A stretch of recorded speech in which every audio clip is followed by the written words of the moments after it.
Hope Hicks, 29, is President Donald Trump's full-time White House communications director. But before joining Trump's 2016 campaign, she had no political experience. Hicks was born in Greenwich, a town of 60,000 on the southwest tip of Connecticut that's a favorite spot for hedge fund headquarters. She was a model, actress, and lacrosse player as a child, before getting her English degree at Southern Methodist University. Hicks didn't intend on playing such a large role in a presidential campaign, instead falling into the gig through a job at the Trump Organization. She now finds herself as one of Trump's youngest advisors, promoted to communications director in September after being named interim in August. And Hicks has been with Trump, to use his words, from the beginning. She stuck on his campaign through several staff revamps, including 2 high-profile changes at the campaign chair position. Hicks and her sister, Mary Grace, were successful teen models. Hicks posed for Ralph Lauren and appeared on the cover of It Girl, a spin-off of the best-selling Gossip Girl book and TV series. Hicks' first brush with the Trumps came in 2012 when she was at the public relations firm Hiltzik Strategies working on Ivanka Trump's fashion line. Trump's eldest daughter hired Hicks away in 2014 and she became an employee of the Trump Organization. Hicks met patriarch Trump and quickly earned his trust. Ivanka Trump told the New York Times for a June 2016 profile on the spokeswoman.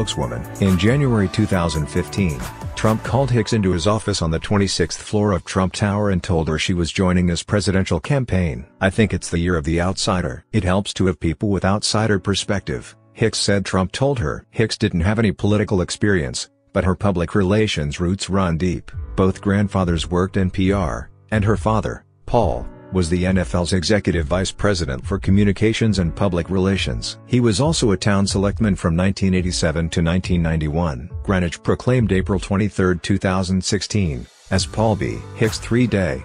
Hicks started working on what would become Trump's campaign 5 months before Trump announced his presidency, after he famously rode a golden escalator down to the lobby of his tower on June 16, 2015. That makes Hicks the campaign staffer who has persisted in Trump's inner circle the longest. She outlasted his first campaign manager, Corey Lewandowski, and several senior advisors. People close to her describe Hicks as a friendly, loyal fighter. Trump has called her a natural and outstanding. While reporters who have worked with Hicks say she's polite, they have expressed frustration that she was often unreachable on the campaign trail, not responding to requests for comment, or denying access to the candidate. She said her mom, Caye, told her to write a book about her experience with Trump, like Primary Colors, the fictional novel depicting President Bill Clinton's first presidential campaign. "You don't even know," she said she told her mother. During the campaign, Hicks spent most of her days fielding reporters' requests and questions, even reportedly taking dictation from Trump to post his tweets. During the campaign,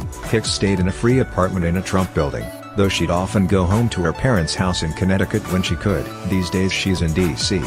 Trump named her his assistant to the president and director of strategic communications in December. She still flies below the radar, directing the spotlight back on Trump. The then president-elect called her up to the microphone to speak at a thank you rally in December. It's been said she can act as a sort of Trump whisperer, understanding his many moods and professionally executing what needs to be done. She still only calls him Sir or Trump. "If the acting thing doesn't work out, I could really see myself in politics," Hicks told Greenwich Magazine when she was 13. Who knows?